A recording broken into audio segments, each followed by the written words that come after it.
and action. All right. Welcome everybody to the first episode of Under the Helmet podcast. Woo! Woo! What's up, y'all? I am joined by Eli here. Go ahead and introduce yourself. Hi there, everybody. I am Eli. On Instagram, I am known as Cavaro Madrig or Basement Beskar Cosplaying. I'm doing this. I actually don't remember quite how long I've been doing this. I think since about March. I've got my Mandalorian kit. I do 3D modeling, leatherworking, just a little bit of everything, I guess. But that's me. I'm here on the podcast. I'm really happy to be here. I'm excited to see what all we get up to talking about. I know today is our big No Way Home debut opening. But I am just really happy to finally get things rolling. I know we've been talking about this for a little while. I've been really excited to do it. I know you've been really excited to do it. I'm glad to actually finally get to record now. Me too. So my name is Dylan. As you can see by my name is Dylan Desparis, but I run a page called Dylan Just Cosplays over on Instagram. I mostly do a lot of cosplay. I make a lot of Instagram reels, which are just basically TikTok for people that don't want to have TikTok. So I make a lot of those content, and I mainly try to do funny stuff just because I think I'm funny. So I try to get other people to laugh. That's always my goal, is like, if other people are laughing, I'm doing something right. But I do a lot of stuff with Star Wars, lightsabers, DC, Marvel. So kind of the whole point of this podcast is to just kind of talk about things that we're passionate about and things that we enjoy.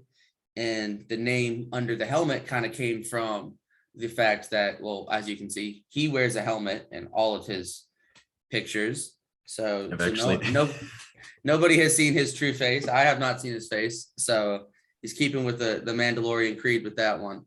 And I also have a collection of helmets. One of my, I have a Sith Inquisitor who wears a helmet.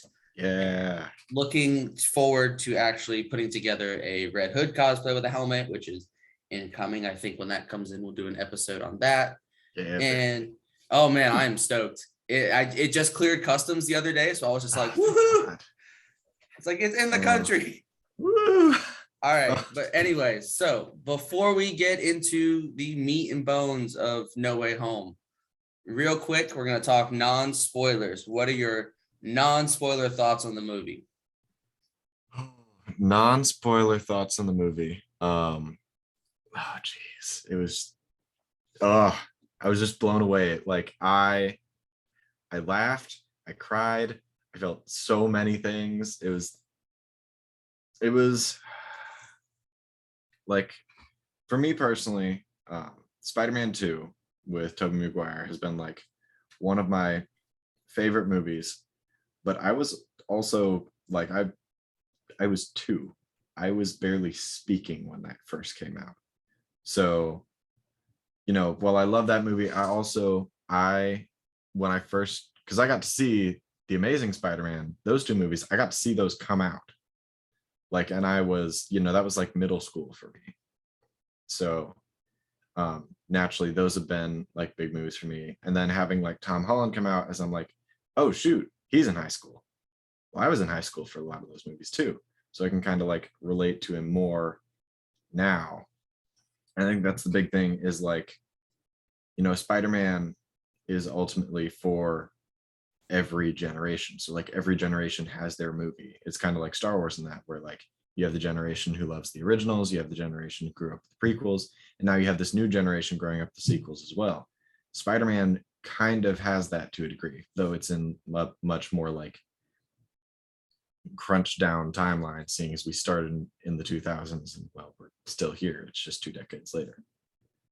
Absolutely. I loved the movie. I loved it.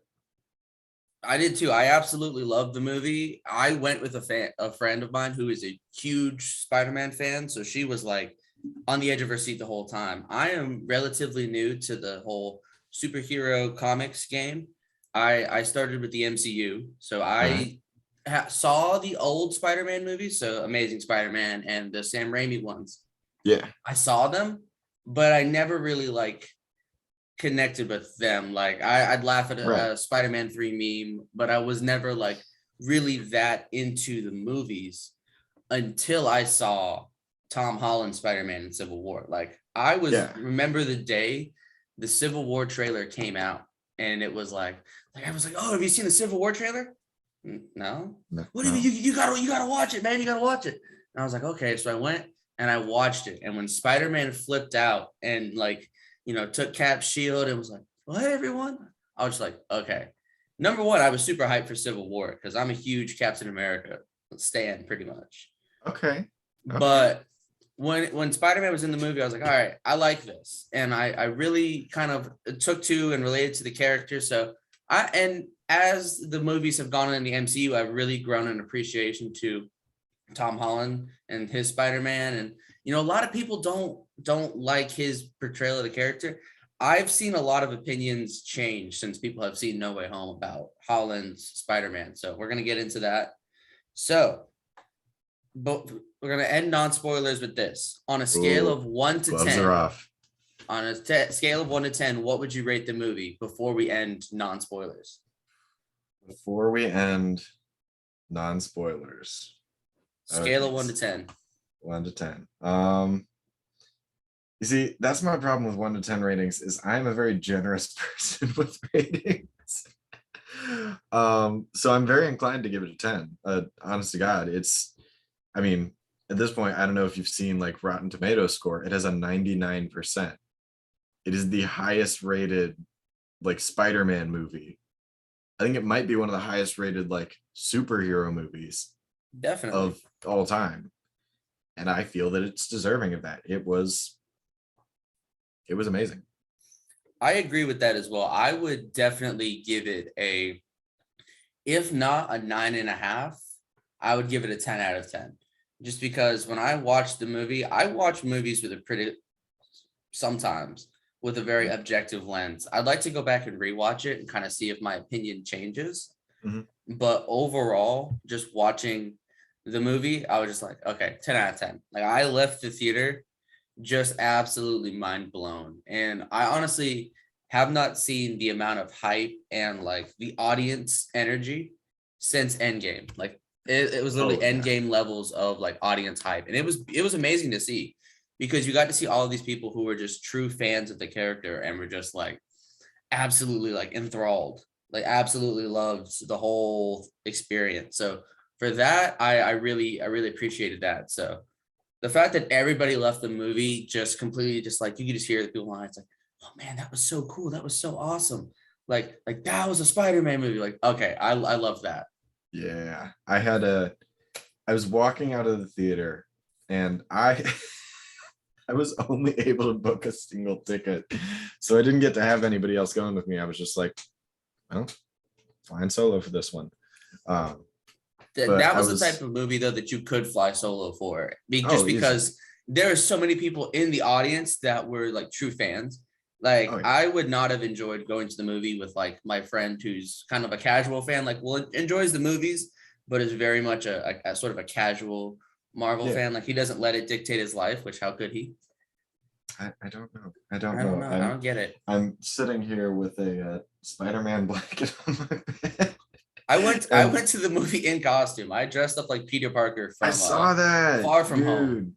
So good. I kind of I was like, wait, because I was watching clips from Far From Home to prepare for No Way Home, and I was like, wait a minute, I think I have that like similar shirt. And then I like ordered the web shooters, overnighted them delivered, and was like, all right, that's what I'm doing. And I pulled up and I sat down now, and the lady next to me looked over in the theater. She looked over, she said, "Are you Peter Parker?" And I was just like, okay, that is all the validation I need for the rest of my life. I love this. Thank you. Thank you, ma'am. You've made my night.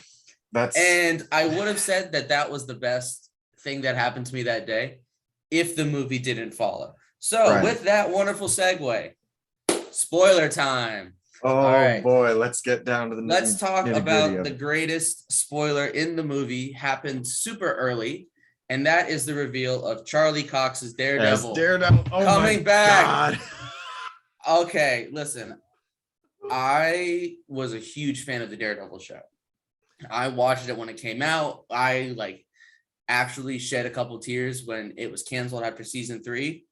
So to see him come back was incredible. And then when he caught the brick, I was like, oh, this, they're not just going to have him do that and not have more coming with it. So super hyped to see that. Tons of theories, tons of. How did you? Go ahead. I love his line after like catching the brick. He's like, how did you do that? And I'm like, I'm a really good lawyer. It's like, yep, that is straight out of the TV show. Like, and what was great about that is if you watch that scene, and I'm sure that there's this YouTuber called the Canadian Lad where he watches stuff in like slow motion. Yeah. I'm like, I caught the detail from that scene of like whenever the brick came through the window, both Daredevil and Spider-Man like felt it with their senses, and like Tom was already up to catch the brick, but Daredevil caught it first. Ooh. So because technically, if you go based off comics, Daredevil's radar sense is slightly stronger than the spider sense. I will admit I'm a bad hyped. Daredevil fan in that I have seen 5 episodes of the TV show. Need to get logged back into my Netflix and watch the rest of it. Obviously, because there's obviously Daredevil, has been shown to come back in No Way Home. There's a thing in Hawkeye that I think we'll get to talking about because the finale for that. I think for Hawkeye, we'll do a separate episode on that. So I was gonna say I hold feel off like that would be on that, but yes, watching Hawkeye episode, I think it was 5. Yeah, it was 5 because the next one. Yeah, watching it on Wednesday, and then segueing into No Way Home on Thursday. That is just amazing sync up time. Just seeing that, I was just like, oh, that's awesome. Thank you, Marvel. They planned that well. It was worth the 2020 dry spell just to get to this. All of this. Yes, absolutely. Because there's been so much. So much. Absolutely. So much good stuff coming out back to back. So there was, WandaVision, Falcon and the Winter Soldier, Loki, What If, Spider-Man, Eternals, Shang-Chi. I actually haven't seen Eternals yet. I know I need to. I watched Eternals in the theater, and we'll when you watch it, we'll do a review on it. But Eternals was a movie that we will talk about. That we will talk about, and that's all I'm gonna say with that. All right, cool. So, anyways, now back on No Way Home. Who was your favorite character to appear? I will say this and put like a little tease for a project I'm doing in the future. I am a huge Doc Ock fan, and I may or may not have a project sitting right next to me related to that.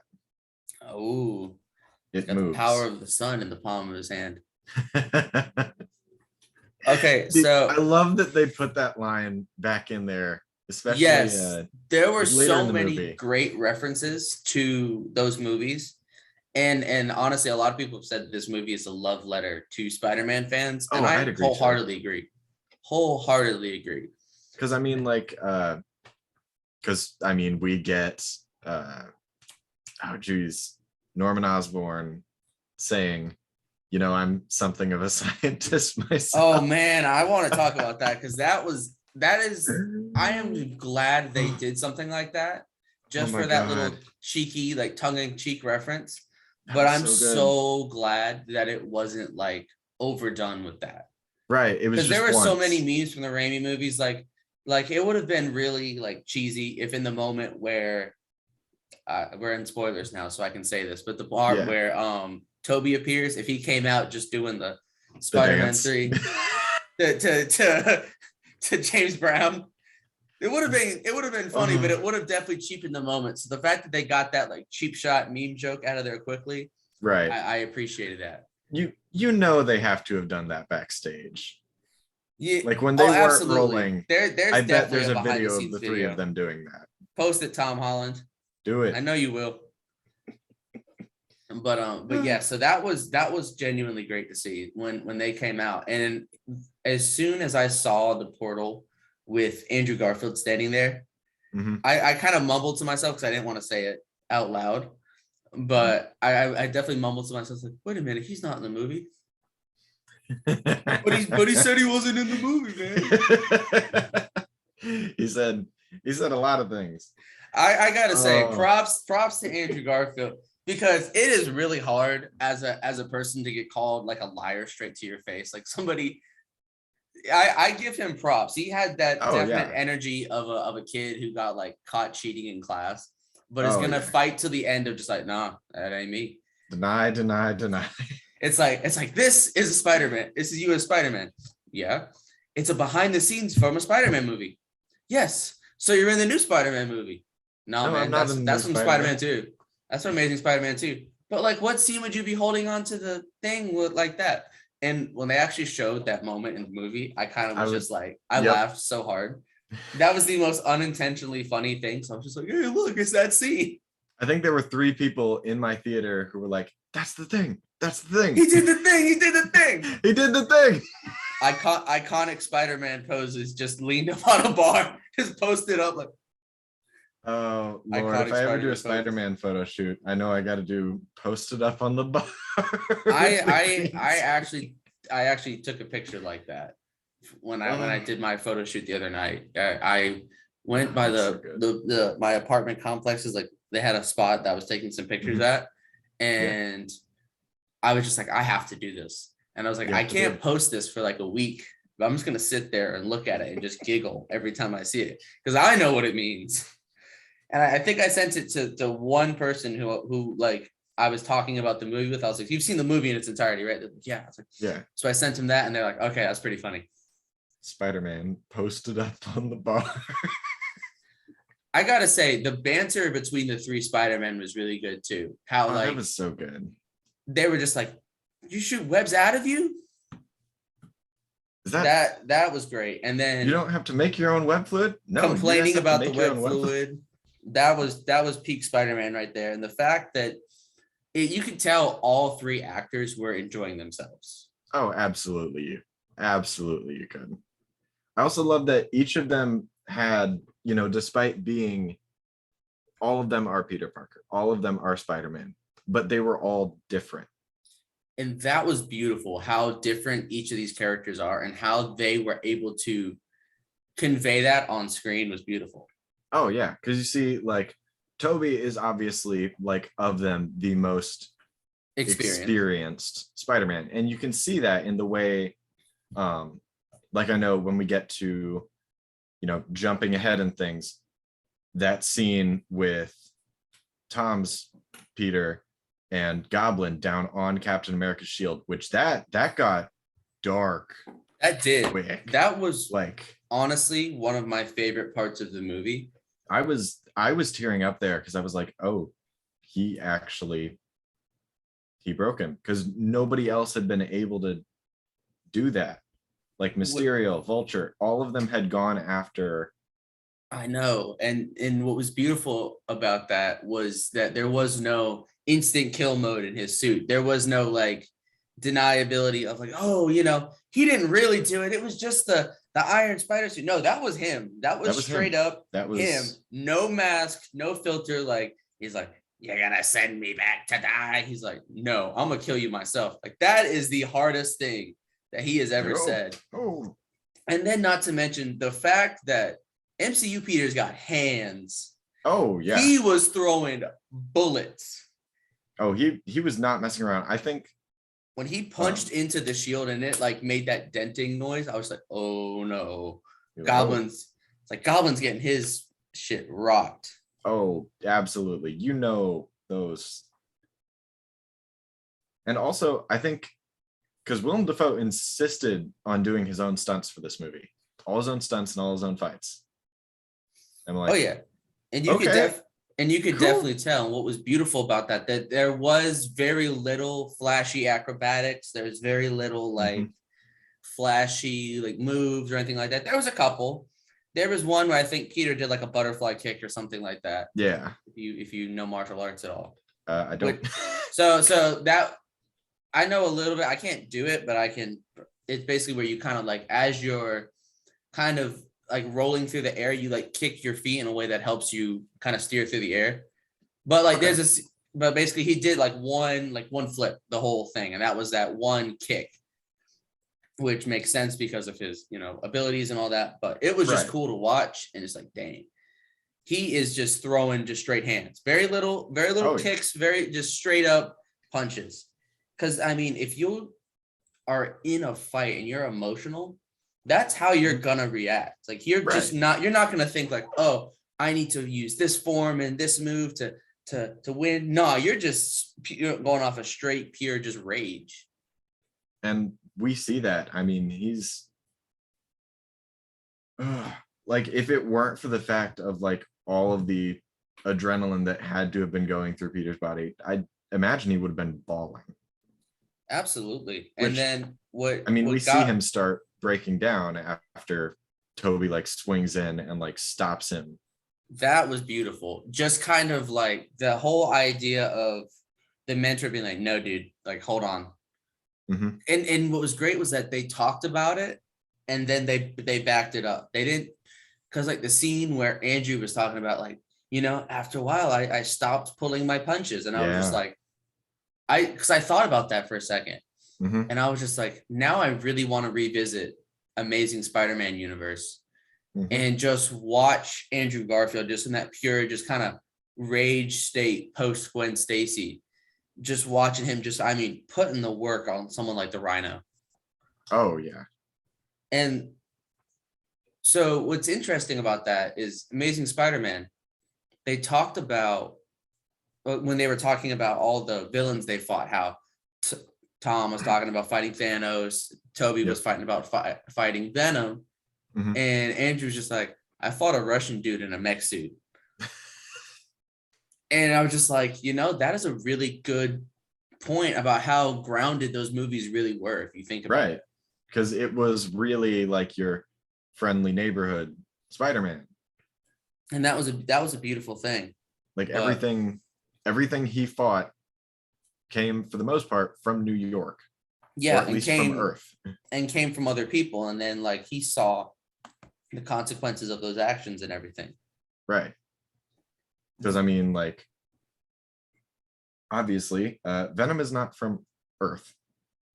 So, But they did have a symbiote in Oscorp. If you like look at the little Easter egg flyby, they did have a symbiote. So they did. And so there it's were a lot of there. things in that Easter egg flyby. There was, I think we saw Dr. Octopus's arms. Yep, Doc Rhino was Ock, in there. Vulture, Vulture. Venom, the Rhino, Yep. and Is there what any, else? I mean, they were building up to a Sinister Six. They were. So the fact that we kind of got a little bit of that payoff here was great. Which I think the biggest thing is like, everybody thought, oh, this is going to be a Sinister Six movie. There's going to be some sixth villain, and all of that speculation as to like who that sixth villain could be. Oh, Mysterio's not dead, or Rhino's coming in, or I know some people thought that like Ned was going to become the Hobgoblin. Or I thought for a while it was going to be Venom. He was going to come in. Yeah. Just because they had him there.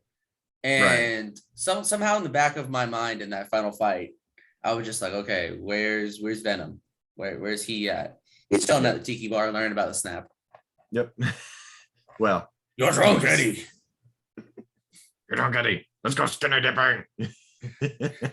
So speaking of that, we can kind of get to the post-credit scene where Eddie leaves that little tiny bit of Venom in the bar. So that's going to be interesting to see. But also what I thought was super interesting was the fact that, Eddie really needs to do a better job cleaning up after himself. Honestly, he makes a mess everywhere he goes. Like, I have not seen Let There Be. I have not seen Let There Be Carnage. So very grain of salt, take this. But like, come on, man, you're just leaving bits of yourself everywhere you go. I'm gonna be. So confession time. I haven't seen either of the Venom movies. I've seen the first one, but not Let There Be Carnage. The first one was like one of those like goofy movies that you watch. It's just like, oh, this is a movie that we can watch. Like if you sit there, you have a few drinks with some friends, and you watch Venom, it's a fun movie. It's not one of those ones that you should take very seriously. Okay, I gotcha. And you don't like need it to know the context of like the post-credit scenes. Right. But it was kind of cool to be like, I knew he was getting transported to the MCU just because the day after Let There Be Carnage came out, somebody leaked it to YouTube. Post-credit scene was everywhere. Yeah, it like got leaked to YouTube like immediately. And I saw it and I was just like, well, I'll just click on it. Let's just see what's going on here. Oh, Venom's in the MCU now. Shit.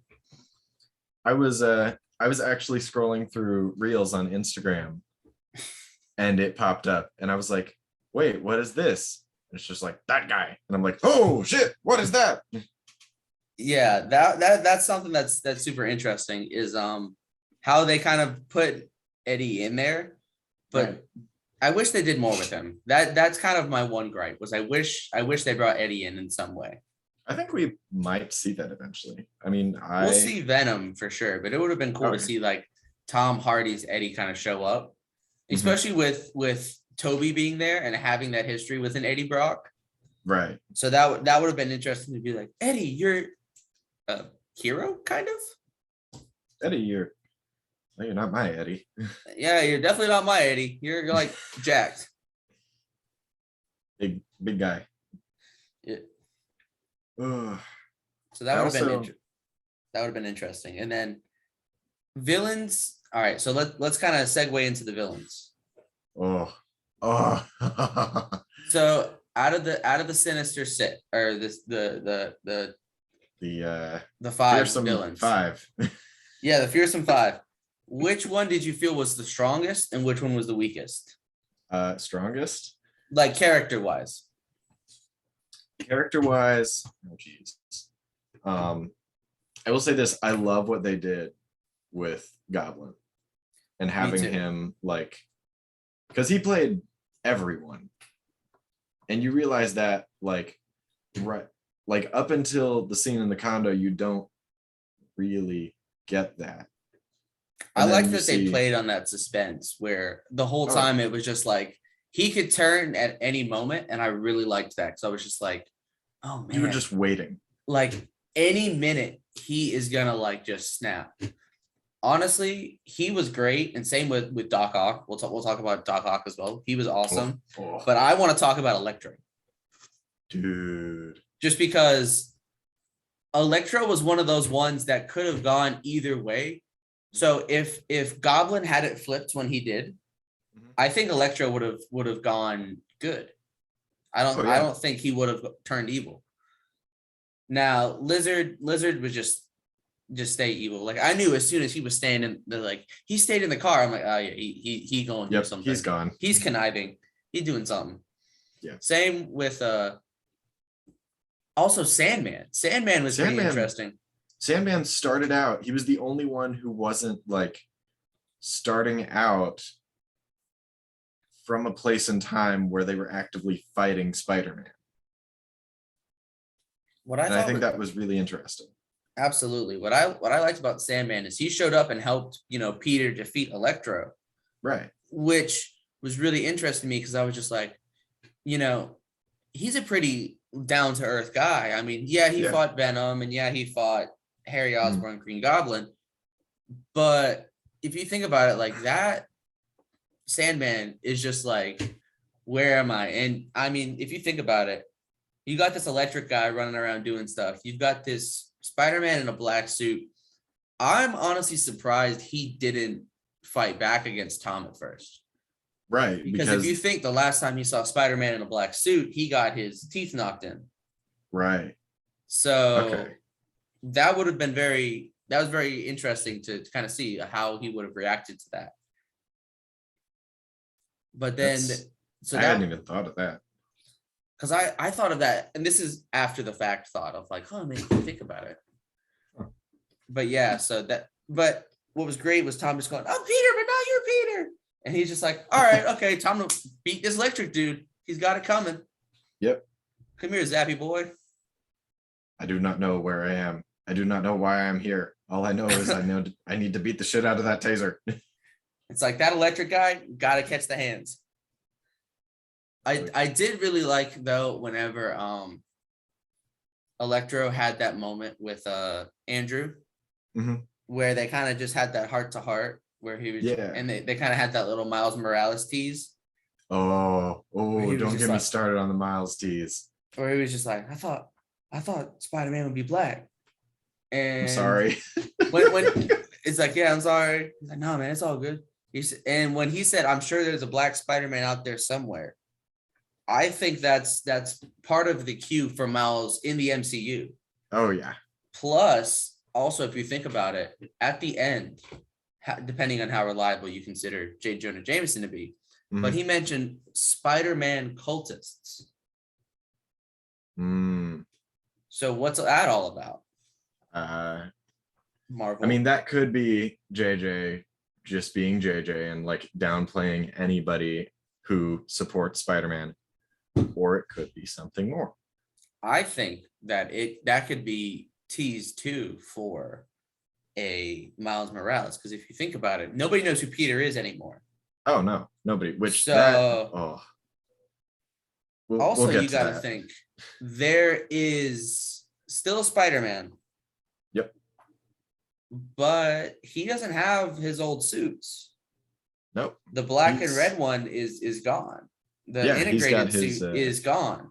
The Stark suit is gone. So there's all these suits that the Night Monkey suit gone.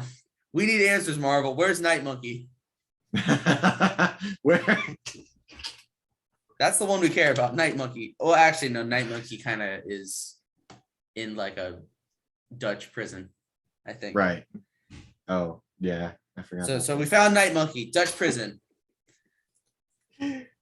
Oh, I think I really like, because we get to see him like with a sewing machine and with the suit, and that was really nice as like a callback, because ultimately Tom Holland, for the most part, his Spider-Man has just been given all the suits. Like we have the two suits that he was wearing. We get to see one of them in like that phone clip that like Tony pulls up as, is this you? He's like, no, that's not me. And then like pulls down the thing and there's the suit. And we see the homemade suit in now, are those the same suit or are those different suits? Because I feel like I am not super well versed in it. I think it's the same suit, or it's supposed to be the same suit. I was gonna say I didn't get a great glimpse at it. We've got I just rewatched Civil War and it looks so similar. There's probably slight differences like in between Homecoming and Civil War, but I think they're supposed to be the same suit. Okay. But like, yeah, that being said, so we had the homemade suit, which he obviously made from home. Right. And then there's the Stark suit. He doesn't. Yeah. Yeah. So then he gets the Stark suit. Then he has Iron Spider. Yep. Which he wears. And then there's the black and red suit, which I don't remember the name for that one right now. It's the Bosco suit. And then there's Night Monkey, which is obviously S.H.I.E.L.D. Gave that to him. And then we get the what they call in this one, the one with the gold on it. Just black and gold, I think. Yeah, the integrated suit. That's what that one's called. Yes. Okay. Which I really like that suit. It's a good look. I think there might be one in the mail for me coming very soon, but okay. I really liked the way that suit looked. And honestly, that's definitely going to be one of those stepping out of the comfort zone for me, because when I put it on, I know I'm going to look at myself and either think I look like the coolest person ever, or I'm just going to be like, but it's going to be no in between. But that's just how I talk to myself in my head. We're working on it. Healthy self-talk. There you go. Healthy self-talk. You're amazing. Say it to yourself. So that was part of the reason I've been so hesitant to get a Spider-Man suit previously, was I wasn't sure how I was going to look in one. But now I've kind of fallen into the Spider community on Instagram, and there you go. So kind of seeing all of them, just like, you know what, I'm gonna do this. Why not? Like there's a lot of, I think that's something too, speaks to body positivity and cosplay, just kind of like, you know, a lot of the things that there's definitely some outside pressure for sure. Like people will look at you and be like, oh, you're not this, you're not that, you're not muscular enough to be this character, yada, yada, yada. But a lot of it comes from yourself as well. It's just like, oh, I would love to do, this character, but you can, But I'm not this, it's or in I'm a not tight that. suit, or it's like, oh, I would love to. So I think that's definitely something that is worth looking into and kind of talking about in the future is, Oh yeah, body cosplay in general, just kind of like the goods, bads, ups and downs about that. So, absolutely. but that is for And another day. I mean, honestly, you are your biggest critic. Absolutely. And that is something that I think to tie back into the movie is that a lot of the Spider-Man kind of feel that they're their own biggest critic as well. Mhm. So Despite like most of them having a J. Jonah Jameson for their universe. and what's great though is that that's a part of that character that a lot of people relate to. Like I know I really relate to that feeling of like, oh man, I want to go and do stuff for me, but Mhm. I have to go do this responsibility thing, and that's more, at the end of the day is more important. And what I love seeing, like Homecoming did this really well, but the fact that there's consequences for Peter's actions. Yeah. And a lot of times they affect him, but this movie really did it to the next level where it was affecting Ned and MJ. Mhm. Ned, And that MJ. really weighed on him. Oh yeah. And I mean, even May, it put them out of a house or apartment. Yeah. And I mean, eventually we didn't really touch on this too much, but it ended May's life. Right. But yeah, Oh, that was a twist. that scene. I had heard in like a leak that it was coming, but I was just like, I mean, I don't listen to There were leaks. leaks So for there were leaks for everything. There were so much. so many leaks and rumors, which I tried to stay away from as best I could, but Mhm. I mean, sometimes you just can't help it. Like, Yeah. and we could talk about this for a second as well, but Mhm. after Aunt May, but when it comes to Aunt May, she was huge in this Oh movie. yeah. Like she had such a huge presence that was so understated, Mhm. Like but it was so, she but it was was the one serving as Peter's moral compass. absolutely. And you can definitely tell the impacts that May had on him as a like moral person, just because of the way that she was just like, even when she was dying, she told Peter about trying to save the villains. You did the right thing. And ultimately, her sacrifice is what helped Peter's save the villains. Because at the Mhm. end of the day, it's almost a redemption for the other two Peters as well. Oh yeah. Because, I mean, they all died fighting their respected Spider-Man, but now they don't. They get to live. Right. They're redeemed, they're cured. They each get to go on as new people. And I mean, speaking on redemptions for the Spider-Man, especially the scene where MJ gets knocked off the Statue of Liberty and Andrew Garfield's Spider-Man gets to save her, but it's the exact same way that Gwen falling happened, but he actually saves her this time. Yes, absolutely. That And felt like a hug. that definitely did. My friend who I watched it with literally looked over at me, and in that moment, she was just like, "Trauma. He confronted his trauma," and He I was just like, did. He did it so "Yes," good. because as soon as you saw that moment in the trailer, you were just like, That's not Tom. because That's you not knew Tom. if he was in the movie, that's how it was going to be. And I think that's beautiful. And that is another beautiful part about Spider-Man is learning from your mistakes. And like, I mean, we've all made mistakes where like you do something Oh and yeah. you just think in your head, over and over and over again. Maybe it's not, somebody as drastic as somebody dying, but it's Right. just like, oh man, if I, just did this differently, I would be at a different outcome, or, maybe I should have done this instead of that. And, you play that scene over and over and over again in your head. You And to keep get second a guessing moment yourself. oh, absolutely. And to get that moment of, okay, I'm confronted with the same situation, same circumstances, but now I can do the right thing. Mhm. that is incredibly like satisfying to see. I teared up at that scene. I'm getting a little emotional right now, but Oh no, I teared up at that scene. I was just like, oh, he did it.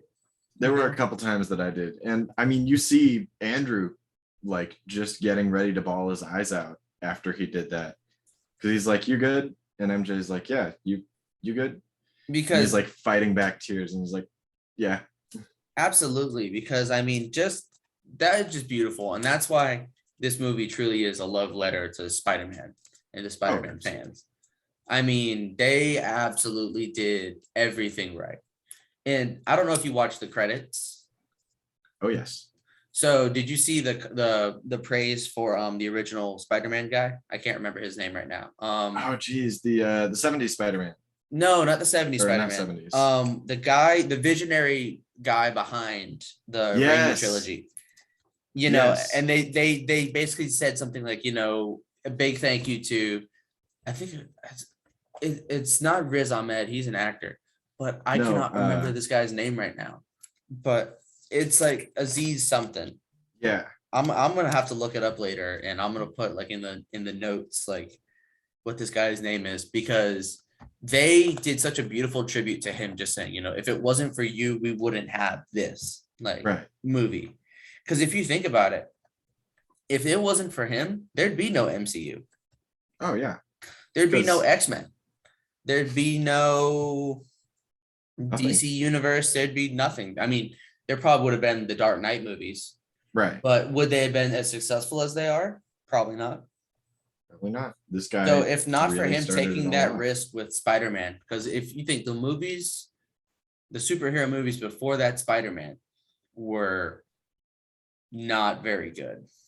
They were it was kind of to the level of video game movies for the most part. Exactly. So to get that level and to come from there is just huge. Because it's the biggest thing of learning how to properly bring something like that to the big screen. Because having the thing with like comic books or like video games, it's all a part of narrative storytelling, but it's slightly different from the normal method. Like books to movies go really well. People have been doing that for ages. Comic books to movies, there's so much in that, like specific the framing and the way in which people like have that dialogue and interact with each other. And then you take that to the next level with like video games. Video games, you are the one interacting with people. There's hundreds of different ways for some of these different games that this could go, and being able to like capture those experiences is really hard. And now that comic book movies are like, obviously with the success of the MCU and even the DCEU, you're seeing like people really get into this because they figured it out. Absolutely. And I'll tell you what gets me is when it comes to like you have these, you know, you have your MCUs, you have your DCUs, but you were talking about the video games to movies. I think the reason a lot of video game movies don't work is because of the fact that the video games that alone tell the story so well in that medium, where if you try to just, you know, adapt the story to the medium, Right. to a different medium, it's not going to work. Mhm. Because like, give an example of like, let me try to think of a, I'm trying to think. Honestly, like us, I got one. Assassin's what'd you Creed, for example. Assassin's Creed, oh, geez, I the haven't even seen the up Assassin's Creed to movie. I've watched the movie and I did not enjoy it. I had I was really a high hopes huge for it. I was a huge fan of the games Mhm. back in the day. I stopped playing after Black Flag, but I I was a huge played, I was a huge fan of the game. So yeah, like, but the problem was the games told such a great story. mhm, The I would have hated to be the movie developers for that, because at a point you're just like, okay, do I retell the same story and everyone just go, oh, it's just a ripoff of AC1? right. Or do you tell a completely new story and have people just go, oh, it's nothing like the games? So in that sense, it's very difficult to tell a story like that Right. that has such a passionate universe of fans. Yeah, So it's hard. I I can't mean, imagine just how difficult that has to be writing that.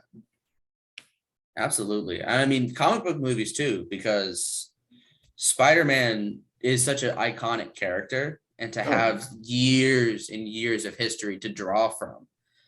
And then on top of that, like you have people who were emotionally invested in this movie. Like, I mean, I was very emotional in the movie, Mhm. but at the end of the day, I'm by no means a super Spider fan by any Mhm. means. There's so much more I can learn about the character and about, I just like it because I relate to Peter Parker and Spider-Man, that feeling of having to juggle your responsibilities with just wanting to go and joke around and be a kid, be a young person. Yeah. So I completely understand that. But what really gets me is how badly this movie could have gone wrong, And it and didn't. how many people it could have like really messed with, like Star Wars sequels, for example. That rubbed some people very much the wrong way. Oh yeah. And we can get It's into that on another day, but it's definitely had like Last Jedi potential. yeah. And the fact that they pulled it off so well, Mhm. just kudos to Marvel. I just they did they did everything right. I don't know what else to say. Just I've yet to see a person who went into No Way Home and they were like, I didn't like it.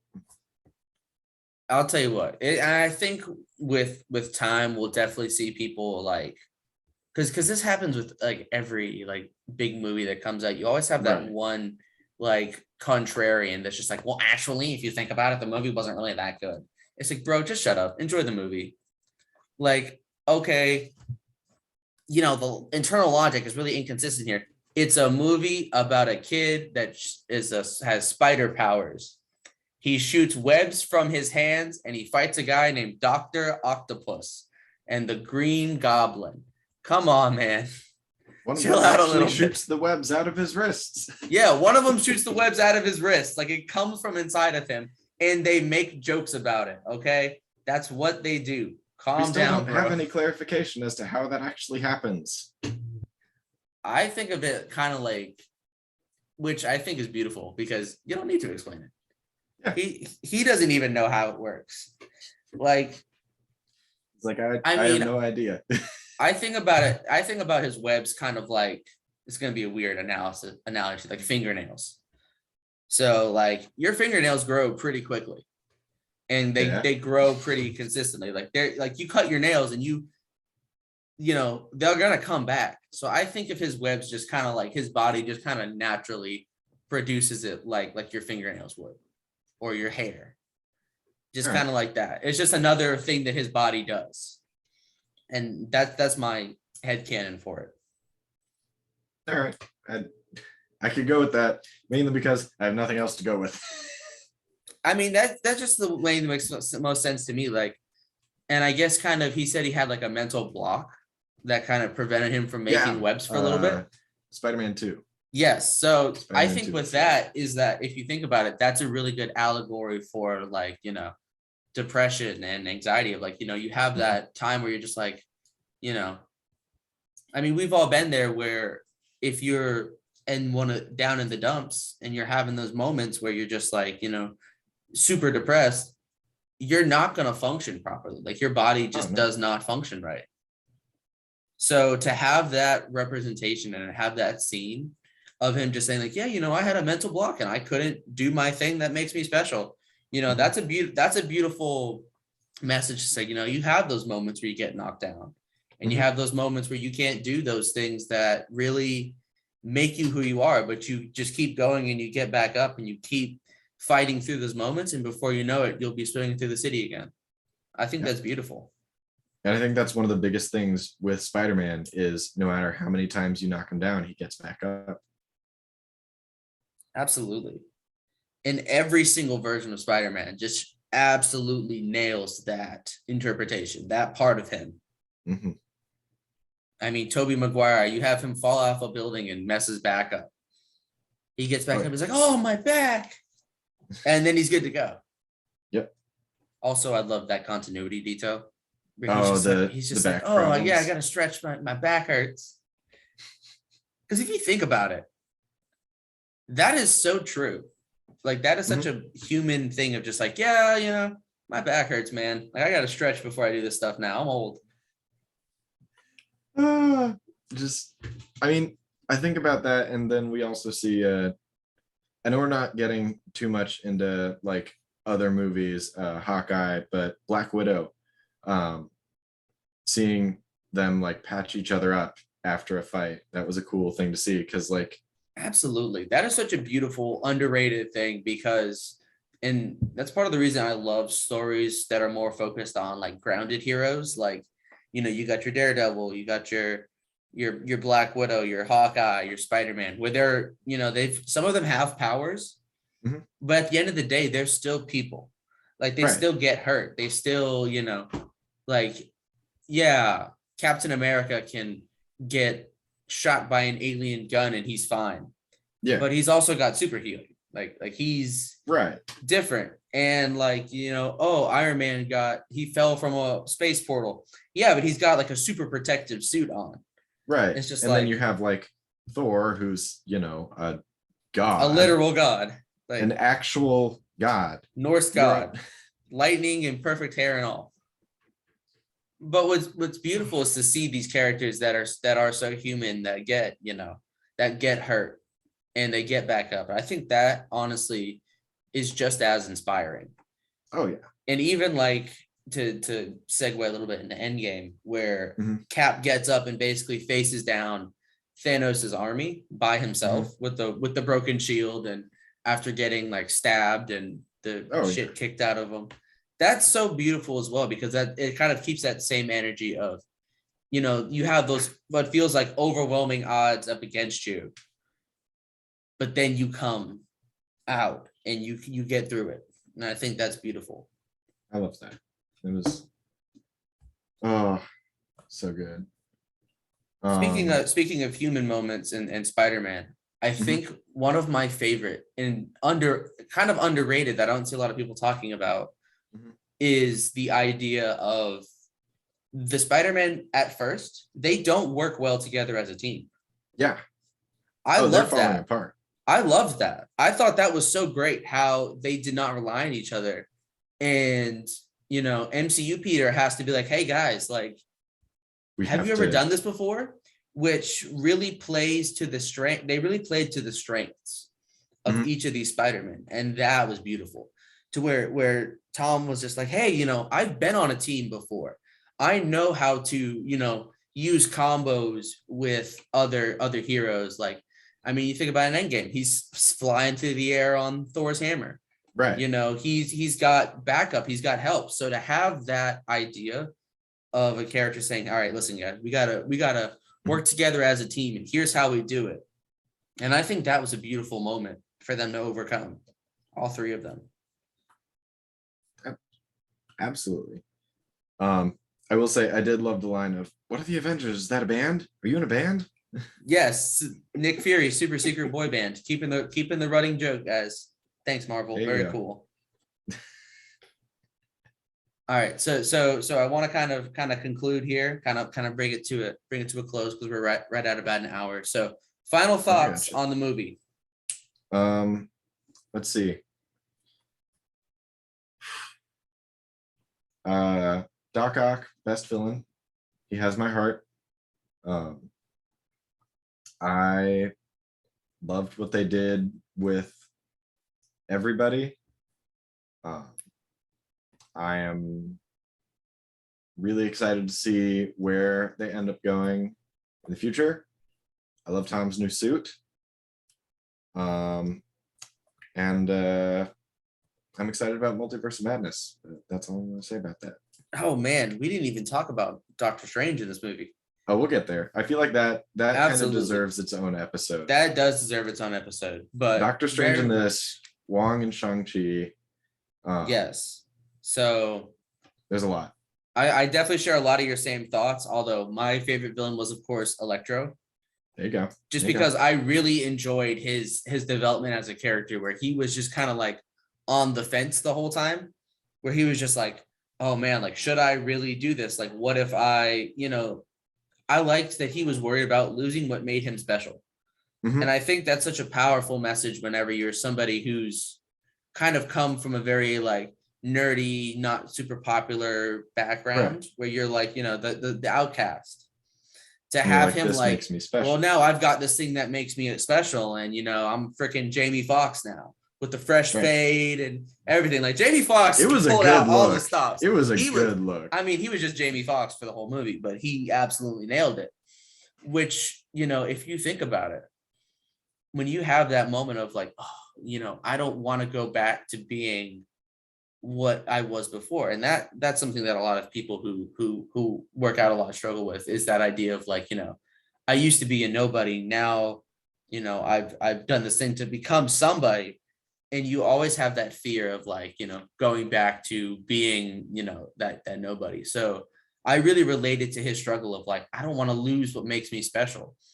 But what was great was that moment where Andrew sat down with him and was like, hey, dude, like, you don't have to be Electro to be special. Like, you were always cool. Just people couldn't see that about you. And I thought that was a perfect message to send. Like, listen, even in just 10 out of 10, great movie.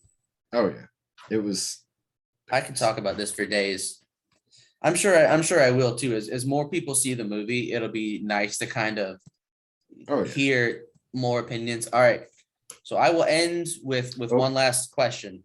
Well, I have one last question for you as well, but all right, go with your question first. No Way Home or Endgame? Ooh. I'm hitting you with the big one. Tough. I'm not pulling my punches anymore. Tough. That is a tough one. No Way Home or Endgame.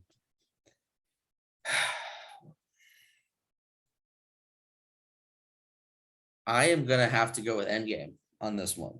Okay.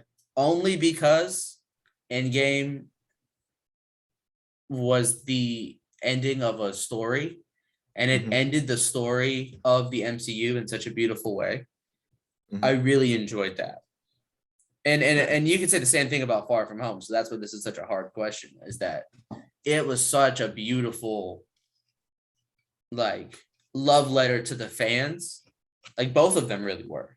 And I loved that. Right. I loved that they were both, had the fans in mind. But I only say Endgame because of one scene. And that is the very last scene of the movie. Oh. Where, well, the portals, don't get me wrong, the portals was super hype. But Tom and Andrew and Toby coming through the portals was also hype. Oh yeah. But I would say I loved the scene with Cap and Peggy at the very end, just because that was important to me to kind of learn that it's okay to, you shoulder all these burdens, you have all these responsibilities, but at the end, it's good to know when to say, I'm done. I've done my part. I fought my fight, and that's it. That's done. All right. So my final question is a little bit softer to end on. All right. Are you going to be seeing the movie again? In theaters, I'll say, because obviously you'll watch it again if it comes out on like digital or DVD. But would you see it in theaters again? I would. There's another movie that I've seen in theaters actually 3 times already. That one's definitely going to get its own episode, but yeah, I'm definitely going to see it in theaters again once I'm able to see it in theaters again. I want to be able to like let people go. Like, I don't want to flood the theaters for another like 2 weeks at least, because people need to be able to see this movie. Absolutely. I want to wait a week and then definitely go back probably next weekend or well, next weekend's the holiday, so not really, but at some point go back again and watch it just to see how different the viewing experience is. Right. What, as more people have seen it, the spoilers have come out, people are, the people that have wanted to see it and are like dying to see it will have seen it. Right. And those that have not. Right. Okay. So I'm definitely hyped for that. So with all that said, I want to thank you for coming out, man. This has been great. Thank you for having me. This has been good. I'm happy we can kick things off. Excited to do more in the future. Absolutely. We're starting off with a bang. We've got a lot of room for future episodes to come. So Absolutely. so stay tuned here. I'm not sure when I'm going to get this out. I'm going Yeah. to try to record or try to get everything, and I'm pretty much just going to not do too much digital editing and all that. Keep Mhm. it very, very basic. It's our first episode. No one's Right. expecting us to like jump over the moon. But I am excited to see where this goes and what the response is. Absolutely. So I think I think this could be good. with that Good. being said, thank you so much for coming out. This has been Under the Mhm. Helmet.